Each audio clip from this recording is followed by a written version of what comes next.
He is CEO and co-founder at Metal, and the topic is going to be the fintech future is now, blockchains that interact with banks. Your turn, Marshall. Thanks for having me on, Ivan. Thanks everyone for coming to Digital Week and tuning in.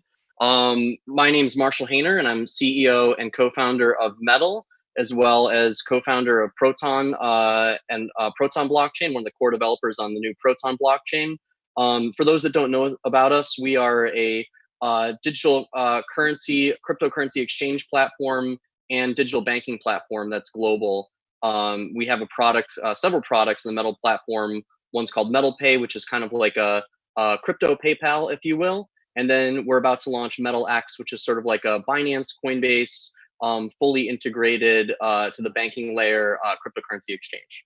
Thanks for having me on. Okay, Marshall, if you have presentation or something else, go ahead. And the stage is yours. You have 15 minutes to speak for the audience. Cool. Yeah. So my background, I started in cryptocurrency about 8 years ago, professionally. Just kind of started dabbling. My excitement was really around the concept of making banking digital and global, and it's something that we haven't really seen ever. So that was a really exciting concept for me when I first discovered Bitcoin in 2009. I was heavily interested in BitTorrent, decentralized networks, and it made so much sense why we would have a digital banking platform exist on blockchain, because the way things work right now, everything's kind of a walled garden. So if I want to send you a payment from US to Russia or something like that, it's a bank wire. It takes some time. It's very slow. And cryptocurrency and blockchain, really the reason that we're all here today at this conference is a technology that really breaks down the borders. And if we look at what email did in the late 90s and into the .com, it really created the landscape for what we know as big tech today. So when we look at blockchain networks, it's really interesting because really, what is essentially Bitcoin? What is Ethereum? It's a series of messages on a distributed ledger that can be communicated to anyone. It's opt-in, so any platform can essentially issue transactions, can accept transactions, and it's a universal ledger that's shared that no one can alter. So when we started building Metal 3 years ago, we started building a digital banking platform. We realized a lot of the inefficiencies from traditional card payment processing and banking networks. And really, it's a very old system in which your username is your password. How crazy is that, right? Imagine if you signed up for a new email address and it said, marshallhayner@gmail.com, and they said, okay, great, that's your password as well, right? And then I get hacked and say, whoa, what happened? Whoa, my username is my password. But isn't that what our credit card, our debit card is, our bank account? If I give you my bank account number, you can most likely determine what my routing number is based upon my bank account number and maybe some personal information you could glean online. So it seems kind of crazy that we would build systems that secure our personal and corporate wealth in such a way where your username is your password. And that's where we came up with the concept of Proton and this idea of fiat messaging on chain. So it makes a lot of sense that we could essentially replicate what's already exists with Visa and MasterCard, American Express, Discover, China Union Pay, you name it. It's really just a series of messages such as authorize payment, accept payment, decline payment, issue payment, pending payments. We started with the digital clamshell, which was Bitcoin. What's it worth? I don't know. When I was just getting started in 2009, and BitcoinTalk.org appeared early 2010, there was no value. There was no way to determine value. Everything was done on IRC and forums. And shout out to old school Bitcoin OGs. There was a forum on FNet called a chat room called BTC OTC. That was where the very first semblances of price discovery for Bitcoin ever happened. What was it worth? It was worth about a penny, fraction of a penny. It was really, who's buying, who's selling, and using Bitcoin as a store of value was not even something that people talked about. And now flash forward over 10 years, and now Bitcoin has become a store of value. Other cryptocurrencies are becoming transactional, more like Metal and Proton, or for example, stable coins like Tether, Paxos, USDC. Stable coins are really going to, I believe, be the settlement layer of the future. And that's probably where we'll begin to see the very beginnings of e-commerce and the blockchain. I'm sure lots of people have also heard this statement, Bitcoin will be mainstream and blockchain will be mainstream. You won't even know you're using it when you're actually using it. And I believe this to be true in the sense that many of the future payments operations will function underneath the hood. So for example, when it comes to Proton, our vision for e-commerce and for payments at Metal, and Metal is, you can kind of think of Metal as the core developer of Proton. We're sort of like the block one or consensus of Proton and MTL cryptocurrency. And the vision is that payments can really be like email. So for example, right now, if Ivan is on PayPal and Marshall's on MetalPay, I can't send him a payment to his PayPal account. Now I could add his PayPal account bank details into my MetalPay account, and I could wire him, or I could transfer some funds over ACH, but that's not quite the same as just typing at Ivan. And so what we've built with Proton is the ability to essentially resolve namespace between payment institutions, also the ability to issue pending payments from the compliance side, issue payment flags. So that's automated anti-money laundering, very cool. Some stolen funds go from one cryptocurrency exchange to the next, throw a payment flag at it, and now you don't have to pick up the phone and have one compliance officer call another and hope that we caught it in time using the snail human kind of method of picking up the phone. So the vision for Proton really into the future is not only that payments would function like email, but we stop using our username as our password. So no longer is our account and routing number essentially the password to our bank. Now we're just at Ivan or at Marshall or at Joe. And if you lose your debit card or your credit card, that's okay, because the concept of a BIN and a card number really should function underneath the hood. So we really shouldn't have to type all that information out. We shouldn't have to store it anymore. Physical cards, I think, are going to go away. And when it comes to e-commerce, just checking out as at Marshall, not sharing any of my private data, settling with the merchant in the form of stable coins, getting instant payment verification as a pending payment from any merchant service provider. That's really the vision. Metal and Proton are trying to build an ecosystem in which any payment platform could contribute, and cryptocurrency products are no longer walled gardens in which you must come through MetalX or Coinbase to get your coins. Perfect. Marshall, you are in time. Thanks a lot to you. Yes, it's very interesting and very grateful speech from your side. Marshall, now we have to go to our next speaker. I want to say goodbye to you personally. Thanks a lot. Thanks a lot for being with us. Cheers. Thank you. Okay. Bye-bye.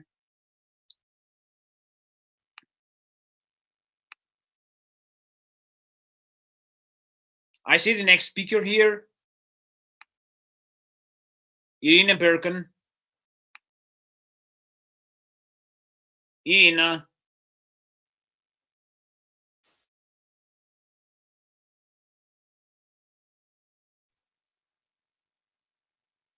Hello, guys.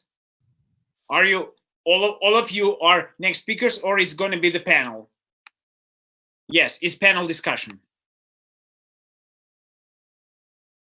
I'm sorry. Oh, I see the Irina. I see. Okay. Now I see Irina Birkin as well. Give me a couple of seconds, and you'll be on air.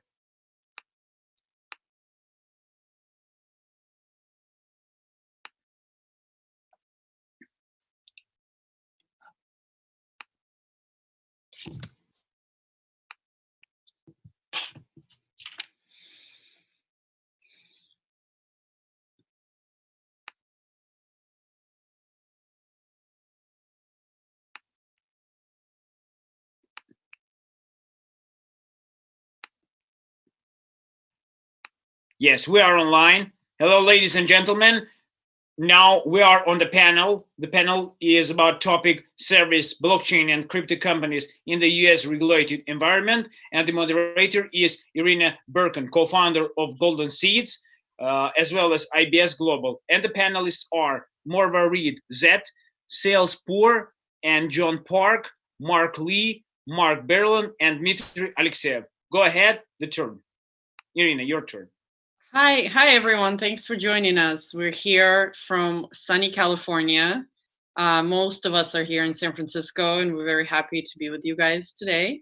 I have a wonderful panel here with me of professionals really in the regulatory space who are serving crypto and blockchain companies throughout the US. I'd like for everyone to introduce themselves first, and we're going to have a couple of very interesting topics discussing how the US regulation from various perspectives are treating blockchain and crypto and what we're doing to make sure we're compliant yet moving the industry forward. So I'd like to start with John Park from Morgan Lewis. If you can introduce yourself. Hi, everybody. Irina, thank you so much for the opportunity to be part of this panel. I'm a partner here with Morgan Lewis and with a focus on fintech, crypto assets, and representing companies and investors in the space. Awesome. Next up, we have Marc Lee from BPM. Mark, your mic is muted. Mark. Please turn on. All right. Thanks, Irina. Appreciate it. My name is Marc Lee. I'm an audit partner at BPM. BPM is a regional audit CPA firm in the Bay Area, San Francisco. Similar to John, I primarily focus on fintech technology as well as crypto and blockchain space. I've spent about 5 years in crypto and blockchain digital asset industry. So I'm delighted to be part of the panel. Thank you. Let's move on to Morva Reed. Can you introduce yourself, please? Hi, everyone. My name is Morva Reed Salapur. I am a business and tech lawyer. I help entrepreneurs, startups, and businesses with forming their businesses, with negotiating and drafting their contracts and tech transactions, and with litigating their business and contract disputes. I work with a lot of tech businesses, including emerging tech such as AI and blockchain. And I am also president-elect of the Santa Monica Bar Association and on the board for the UCLA alumni. Awesome. So we have some very heavy lifting lawyers and accountants. Let's move on to a tax. Oh, he's just connecting. So let's have Mark, the other Mark, Mark with a C, introduce himself. Sure. Thanks, Irina. My name is Marc Boren. I'm a partner at Fisher Broyles international law firm. Since early 2017, my practice has been pretty much solely focused on crypto, on kind of various aspects of it, but mostly on the securities law side. And for the past year, most of my practice has been focused on helping companies in DeFi. Awesome. And I see that Dmitry joined us. If you have, are you online?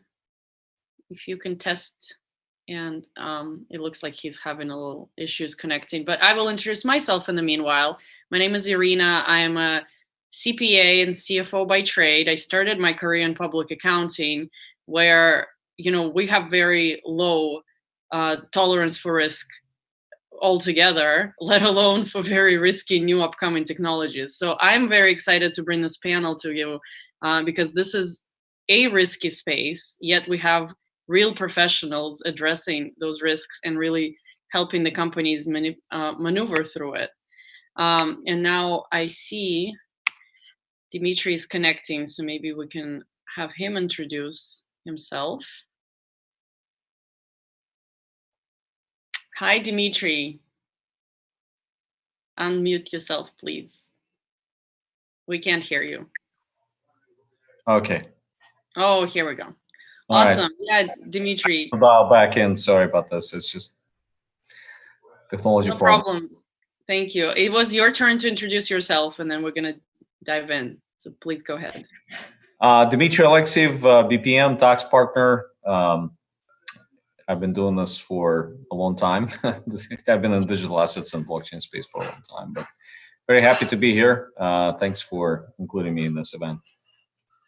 Awesome. So just to frame this a little bit, we have a couple of different perspectives. So in order for a blockchain crypto company to really establish itself, it needs all of these professionals that are in front of us.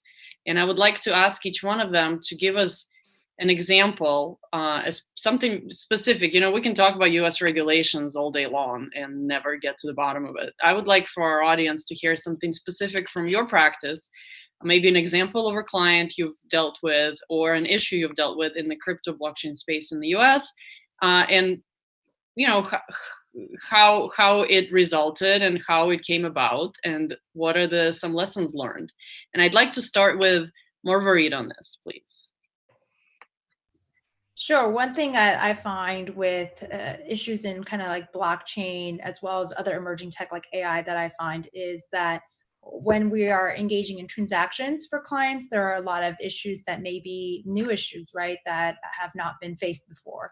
So I have to be creative in how I address these issues that have arisen, and have to help protect my client the best I can. So, you know, for example, a specific example was, you know, I was involved in liquidating one of the biggest cryptocurrency donations to a nonprofit that was made. So now you're dealing, you know, millions of dollars at issue, and I have to work in some kind of provision that would take the place of insurance, because insurance does not exist really in that space in a fully, and especially back, you know, when I was initially doing this in any kind of really effective manner. So the language and the way the transaction is geared, where, you know, we were using, or the client decided to use a crypto broker in that situation. So we had to be very careful in how we drafted the language to make sure that the crypto broker wouldn't be able to, you know, basically run off once the coins were transferred to them without actually paying the client any of the liquidated funds. So that's very interesting. So there was a donation made to a charity with crypto, and had it been, you know, fiat, any sort of fiat, you might have not even been involved in the transaction per se, or not the extent of that involvement. Yes, so it would have been a lot less complicated. And this is it's actually great, because it opens up a whole new way of a new marketplace for donating to charities, right? Because there's a lot of people who may have, or a lot of companies that may have crypto wealth, but not necessarily fiat wealth.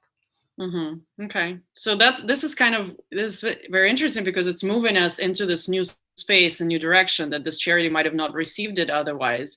And you know, it is a very legitimate reason and way to use cryptocurrency, and you were involved in making sure that it actually does flow through legitimately, and I assume everything ended up well. Yes, it was successful, everyone, and we actually liquidated right before there was a downturn in the cryptocurrency market. Okay. So everything worked out perfect. Everything was great. Awesome. That's a very good story, very good success story for crypto industry, cryptocurrencies. How about John? Let's move on to you. I know you might have an interesting story. Yeah, so I have two stories. The first one is typically what happens is we'll meet with a new team that's come up with a great idea. And I think one piece of advice that I think would be something I've thought about in preparing for this panel is that it's really important to involve experts early on, whether it's legal, accounting, or people you know in the field. And a lot of the more successful entrepreneurs that I've worked with have made themselves domain experts, knowledge experts in this space, because as Marvin has said, it's constantly changing. So I think it's really important to stay on top of the latest developments, and you yourself become an expert in the product launch and what you're trying to achieve. And the second thing I would say is that to keep an open mind about how you want to develop your service or product in a way that's fully compliant. Because we meet with a lot of people that kind of hear about a new idea or concept, and it's a great idea, whether it's an AI application or some trading platform for crypto assets. But how central is it to structure the service based upon a token or some other offering? Is that really central to what you're trying to achieve at a business level? And if you make that determination, then you can work with the experts to make sure it's compliant. But I see a lot of people kind of spend a lot of time and effort to try to comply, to structure things in a compliant manner, and then they realize, oh, well, that's not really the business objective anyways, we'll do something else. So I think it's really important to kind of get the expertise early in the process and be flexible in terms of how you're structuring the service, because it may be that what you end up building is very different than what you first started with. Mm-hmm. So have you worked on, let's say, a specific client or company where they maybe came to you with a specific way that they wanted to structure something, and then based on your knowledge of the rules and regulations of the SEC, you advised them to do something different, yet it still came out as a successful venture for them? Yeah, I think there's this one case, and we met with the team, and they basically were doing a concept that was in the retail space involving some sort of coupon or token. And originally they were thinking of having this particular platform across the smaller retailers at the time. And after talking to them, we realized that having it basically was a payment and also an access point to deliver tokens. But we ended up determining that really the tokens were not central to the business, that the retailers actually would appreciate it if it was actually not a token type of product. So that's just one example where at the end of the day, we realized that it wasn't worth the risk of trying to do a token offering for that particular service. Mm-hmm, mm-hmm. Yeah, that's very interesting, because I think, it is somewhat of a buzzword still out there, from an investor perspective and, the compliance perspective. It is a bit of a buzzword, but when you maybe dig into it and determine what you gain with having that and what you have to put in to be compliant, it's not maybe worth it. So it's great to have experts like that. What about Marc Boren? Can you share a little bit with us? You have kind of a whole separate, different space that you're specializing in. Sure. So, I mean, I guess the thing that I'd say is, and kind of piggybacks a little bit on what John said, but when you've got a team that I think when you're starting to kind of think about the regulatory landscape, which should really be super early on, I think, and this really goes to how can I help you actually cut down some of your costs maybe. What you should really do is actually lay out every little bit of your protocol step by step in terms of who's interacting with your protocol, what functions are automated through a smart contract, what functions are being performed by the company, what admin keys or other control does the company have over the protocol? Does the company have an interface that is giving access to the protocol? Kind of lay that all out, because, when I'm looking at it from a regulatory perspective and the way that I've kind of specifically helped clients out is, really actually understanding the tech, but step by step, because, whether you're looking at, and the biggest one is probably from a money transmission perspective, is really looking at the flow of where crypto is moving. But also from a securities law perspective, if you kind of understand, the transaction, one of the things Telegram kind of made obvious, but was always true, is this idea that you don't actually need to hold something for it to be a security. You don't actually need to hold a token. So if you're kind of describing a flow where it looks like there's this note that is flowing through, for example, your protocol, or an investment contract, who is that flowing to? How is it flowing? And the fact that you're not actually receiving a token, maybe you're receiving a credit within the protocol, maybe that's actually going to bring about the same securities laws issues as if you had a cryptocurrency that you could actually transfer. And so I think that kind of laying out all those facts is something your attorney then doesn't have to do for you. And it's something that actually allows clients to really, or the lawyer to really walk through step by step what the legal obligations are across a wide spectrum of laws, whether it's money transmission, commodities, lending, OFAC, securities laws. I mean, there's a whole wide range, and we always focus on the securities laws, but there's plenty more that if you really walk things through, somebody who has the expertise to at least spot the issues, and then bring in the experts to actually analyze those, there's going to be a lot to uncover there that are probably problematic. Yeah. Or potentially problematic.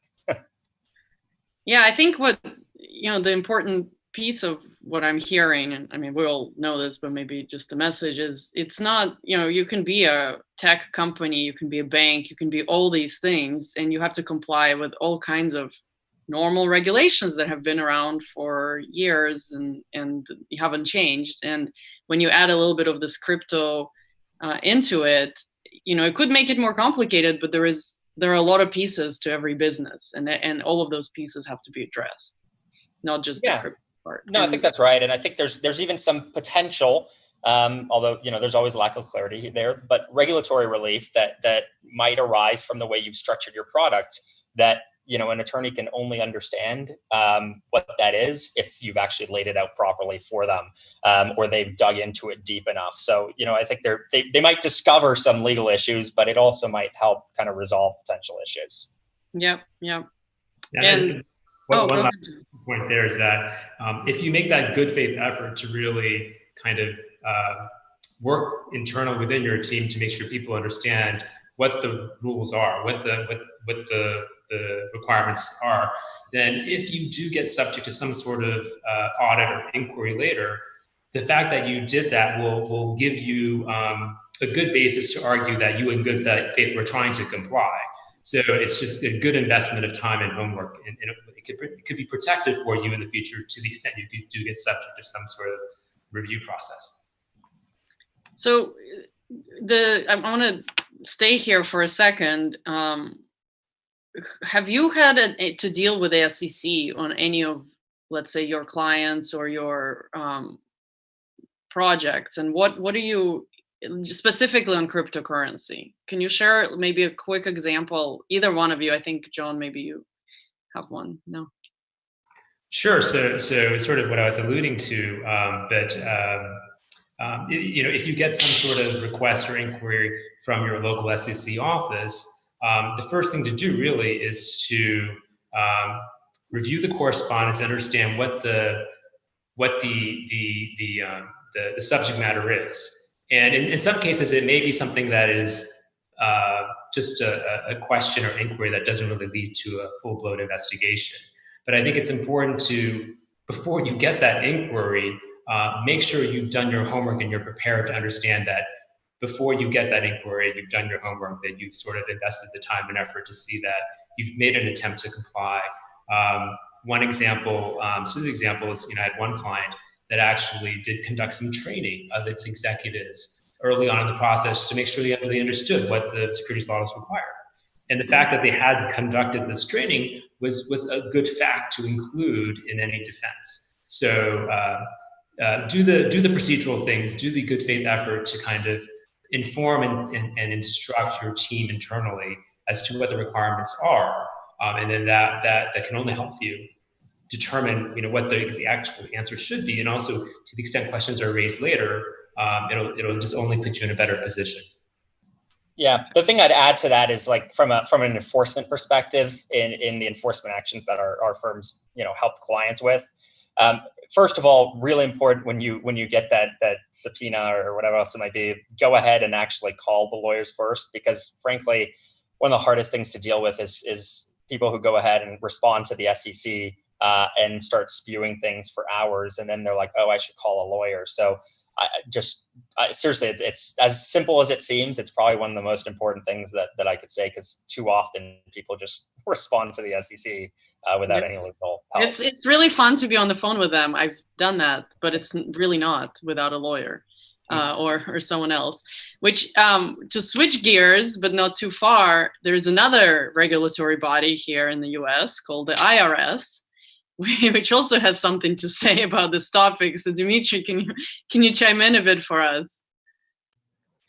Yeah, I appreciate this question, and I really want to continue on this theme of surrounding yourself with the right advisors. Mm-hmm. So obviously, I think from a regulatory perspective, if you don't have the right attorney who has the experience in this area and can really do a deep dive and help you with different regulatory issues, I think that's always a starting point. But what I want to say about tax is that, at least in my experience, what I found over the last few years in the industry is that tax is usually the last thing that people think about, but it's probably one of the most important ones, because at the end of the day, depending on how you set up your business and the structure, you have to worry about compliance, and that's a lot of times it's the last important step in the compliance process. And frankly, you can't really get to it until you get through the first steps of dealing with the regulatory and other compliance issues. So, but the experience that I wanted to share with you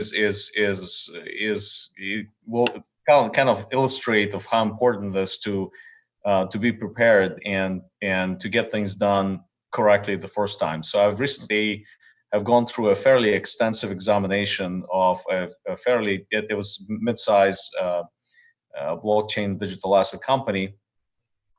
Luckily, we went through this examination without any adjustments, and I can tell you that the audit was done through the LBNI, which basically it's a large division within the IRS that handled the audit on the East Coast, and this entity is also located on the East Coast. But what I found, this very important themes that I found through this examination process is that obviously the IRS is in the process of learning about virtual currency. Everyone have heard about different guidance that was issued by the IRS, starting with the notice 2014-21 and additional guidance that came out in October of 2019. But the interesting part about this audit is that the IRS specifically focused on the virtual currency transactions. They've audited not only the general ledger of the company, but they've also audited almost 80% of all the digital asset transactions that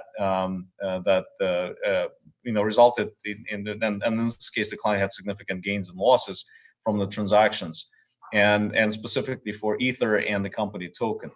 So 80% of digital transactions, that's a pretty high percentage, and we initially asked the IRS to limit the scope of the examination and actually do the audit on a sample basis.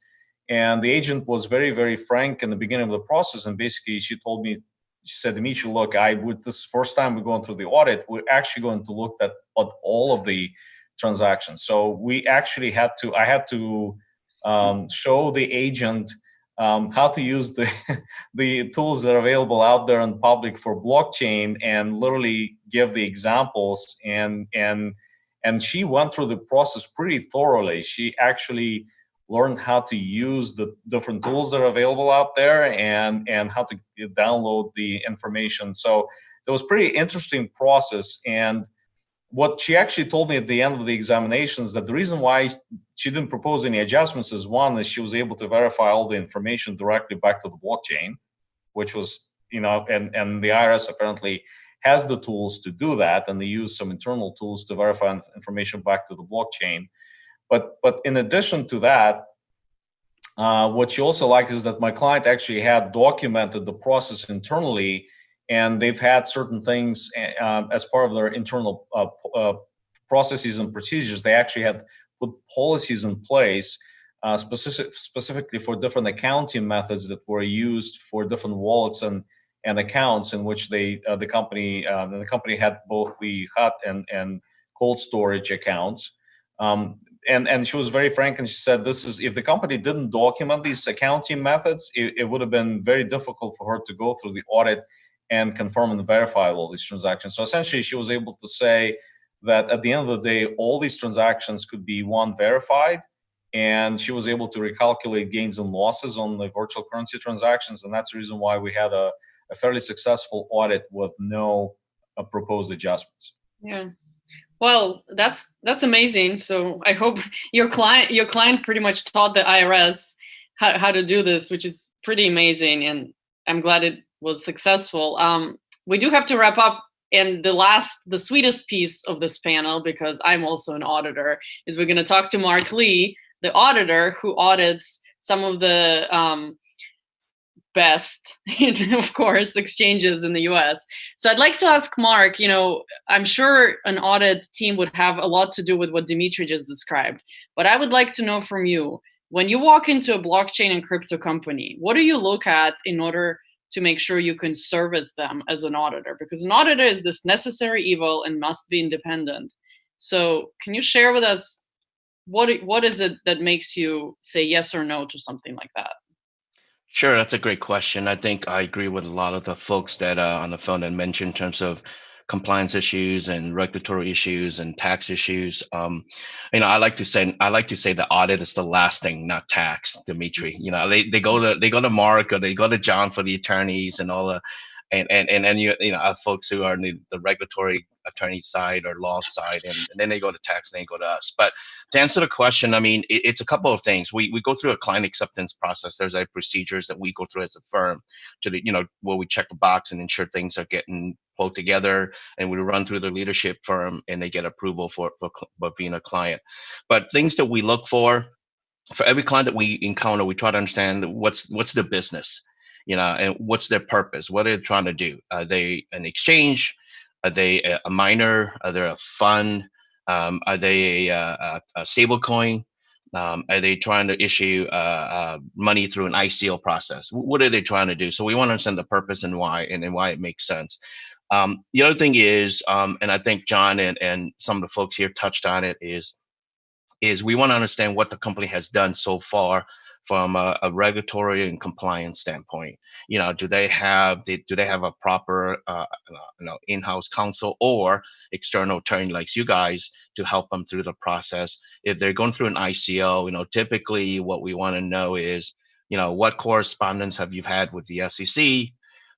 Who's working with you in terms of attorney? Is that somebody from Morgan Lewis, or is that Marc's firm that is working you through this, or whoever is helping you with this? Who's helping you through that process? Because we want to make sure we work with, the company's working with the right people and getting the right expertise. It is definitely not a good thing if you're going through an ICO and you say you've done nothing and you didn't let the SEC know what's going on. If you have no communications, usually that's not a good sign for us, but in general, it's usually more regulatory compliance, the purpose, and then obviously the integrity and the folks we're dealing with on a day-to-day. We want to make sure that we're working with people who I know that would see us as a value advisor, as well as helping them through the process. So, but those are some of the items we look for. Awesome. I'd like to wrap this up with a statement that I don't know. I'm sure we have a lot of international viewers. The U.S. is open for business for anybody who is interested in being compliant. And here in front of you are the experts to make sure that you can be, and your business will be successful. And the SEC is not going to come running to you, or the IRS. Those are not the people you want to be on the phone with. But should you have to be, you're welcome. We are here. Thank you everyone for your time, and to the panel, and we pass it on. Yes. Thank you a lot. Yes. Thank you. We have to cut the show. Thanks a lot. All right. Thanks so much. Thank you, everyone. Thanks, everyone. Thank you. Bye-bye. All right. Bye-bye.